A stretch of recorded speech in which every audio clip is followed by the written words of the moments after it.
주님께서 여러분과 함께 마르코가 전한 거룩한 복음입니다.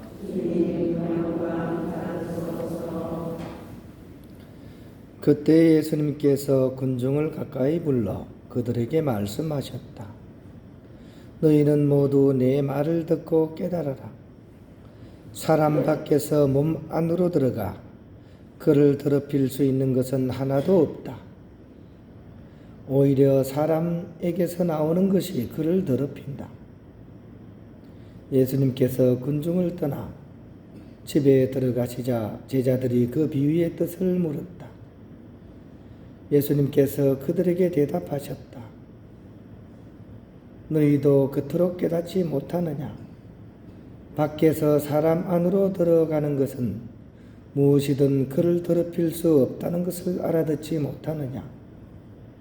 그것이 마음속으로 들어가지 않고 뱃속으로 들어갔다가 뒷간으로 나가기 때문이다. 예수님께서는 이렇게 모든 음식이 깨끗하다고 밝히신 것이다. 또 이어서 말씀하셨다. 사람에게서 나오는 것, 그것이 사람을 더럽힌다. 안에서 곧 사람의 마음에서 나쁜 생각들, 불륜, 도둑질, 살인, 간음, 탐욕, 악의 사기, 방탕, 시기, 중상, 교만, 어리석음이 나온다.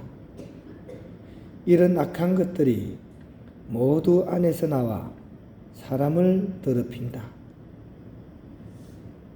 주님의 말씀입니다. 네, 평안을 빕니다.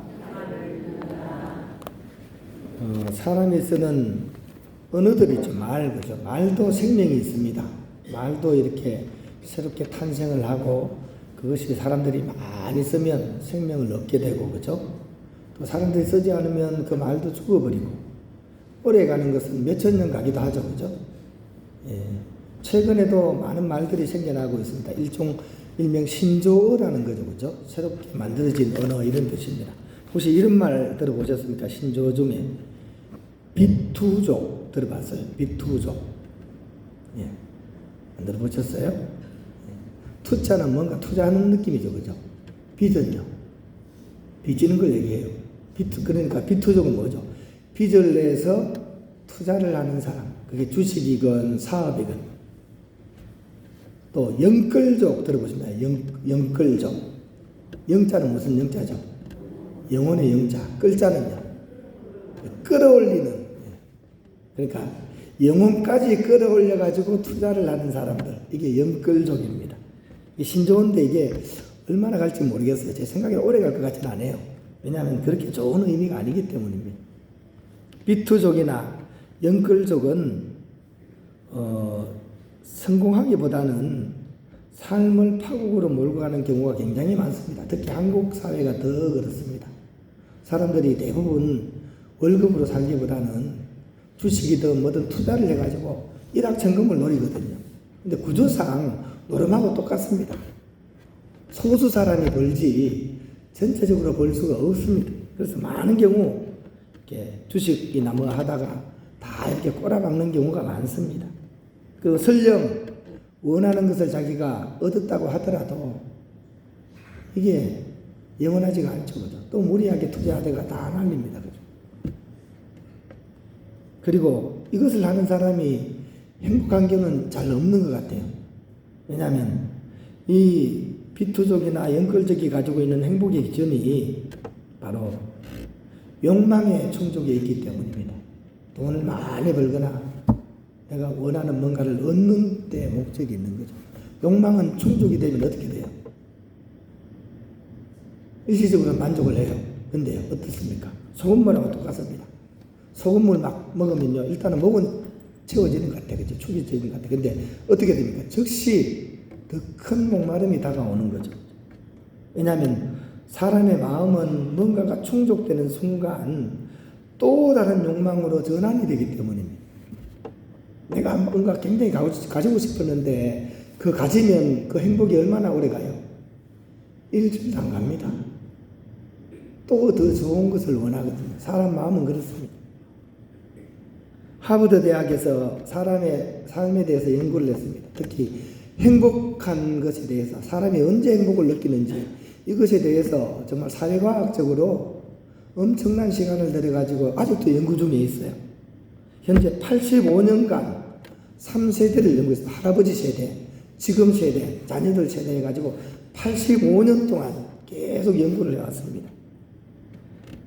그리고 중간 보고서격으로 이 책을 이렇게 냈는데 그 책의 이름은 세상에서 가장 긴 행복의 탐구서입니다. 세상에서 가장 긴 행복의 탐구서. 85년 동안 하버드 대학에서 연구를 했으니까요. 이 책을 사서 보면 참 좋겠죠, 그죠? 결론만 말씀드릴게요. 이 책의 결론은 뭐냐면 인간 삶의 행복 조건은 부와 명예, 즉 돈을 많이 벌고 사회적으로 사람들한테 이름을 널리 얻는 이것이 아니라는 겁니다. 사람이 진짜 행복을 얻는 건 그게 아니라는 겁니다.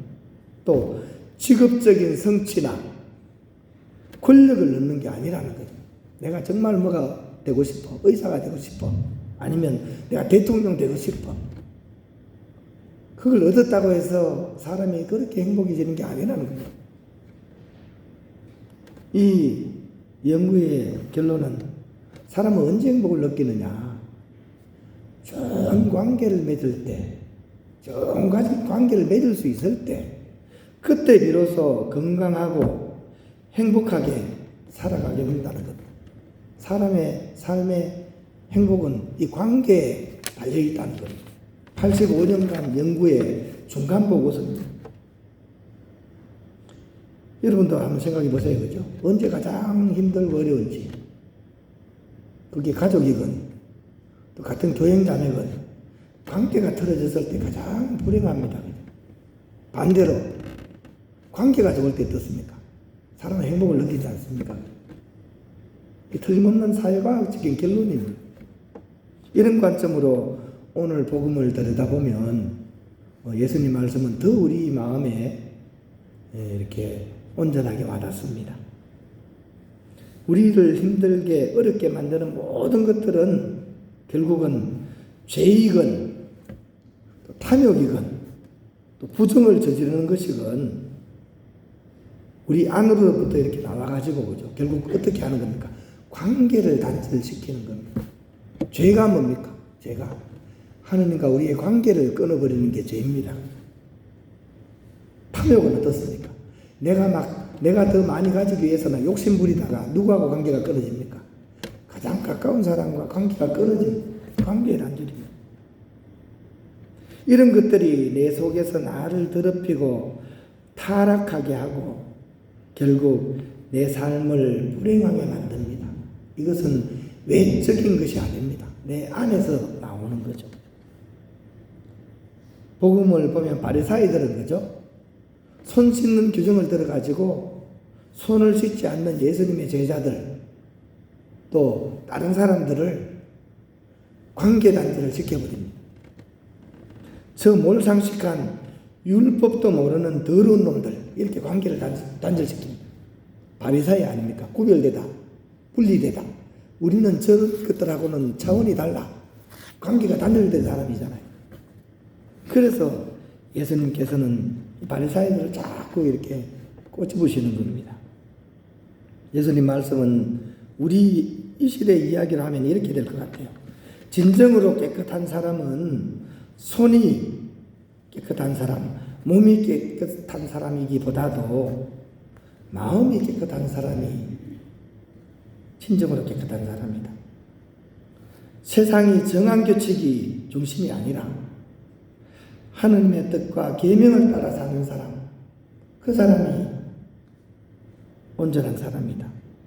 또 탐욕과 집착에 휘둘리지 않고 하느님의 사랑에 잠겨서 살아가는 사람, 한마디로 하느님과의 관계, 또 이웃과의 관계, 그 사랑의 관계를 회복한 사람이 진정으로 행복한 사람이라는 사실을 예수님은 우리에게 말씀하고 계시는 것입니다. 그런 사람만이 하느님 나라를 차지하게 될 것이고 하나님께서 베푸시는 그런 은총과 사랑을 듬뿍 받으며 참된 기쁨과 행복을 이 세상에서도 누리게 될 것이고 결국 하나님 나라에서 온전하게 완성하게 될 것이다. 이것이 예수님의 가르침이라고 하겠습니다. 그런 의미에서 우리는 참된 의미의 영끌족이 되어야 됩니다. 주식 투자하는 영끌족은 그 단어는 단어와 함께 사라집니다. 하지만 영혼을 끌어올려서 사람들과 하나님과의 관계를 연결하려는 사람, 이런 진정한 의미의 영끌족은 이 세상에 살면서 계속 남아있을 것이고 결국 하나님 나라에서 온전하게 될 것이라는 것. 그런 의미에서 우리는 진정한 의미의 영끌족이 되어야 할 것입니다.